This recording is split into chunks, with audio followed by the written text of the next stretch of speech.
One of the great things about working with Flash Catalyst is how easy it is to define interactive content. For example, I have this project open right now inside of Flash Catalyst. It's called Tour Widget Final. And I've taken some artwork that I started creating inside of Illustrator, and I've brought it in here into this project and started defining some interactivity. For example, I've taken the logo here and turned it into a button component.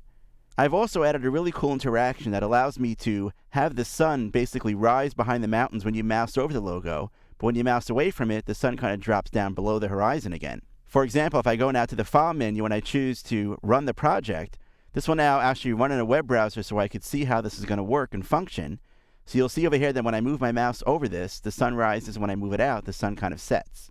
That's pretty cool, and I've already kind of went through the work of defining that component. I'm going to go back to Flash Catalyst here, but maybe now I realize that I actually want to make some changes to the artwork in that logo. Now, I don't want to go back into Illustrator and make the changes and then have to redefine all my interactivity again. At the same time, I don't want to be forced to try to struggle with some of the basic tools that Flash Catalyst has to edit or work with this piece of art. So one of the really nice features about working with Flash Catalyst is that I have the ability to perform what we call round-trip editing with Illustrator. Now remember, this graphic was created inside of Illustrator. I simply turned it into a component here inside of Flash Catalyst. But if I go ahead now and I select it here inside of Flash Catalyst, I can go and choose Modify and then choose Edit in Adobe Illustrator CS5. Now when I do this, a couple of things are going to happen. Flash Catalyst is going to take a snapshot or a screenshot of the entire project, and it's going to place that in the background here. In this way, as a designer, I can preview what my art actually looks like in the context of the entire design. Next, it takes the artwork, in this case here, the button component, and it brings it into Illustrator in an editable state.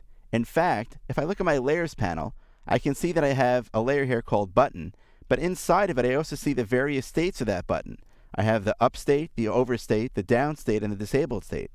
In fact, if I turn off the up state and I turn on the over state, you can see that now the sun is visible, but in the up state the sun is not.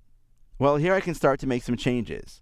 Let me just do a basic change. I'm actually going to go ahead and activate the over state, and maybe I want the sun to change to a completely different color. So I'm actually going to go ahead now and select it, and maybe change it to something else. I'm going to hold down my shift key so I get the little color ramp over here. Maybe I wanted to choose, let's say, make me a bright yellow color right here. Perfect. So now I'm going to go ahead and after I've made that change, come over here and click on the button here that says Done.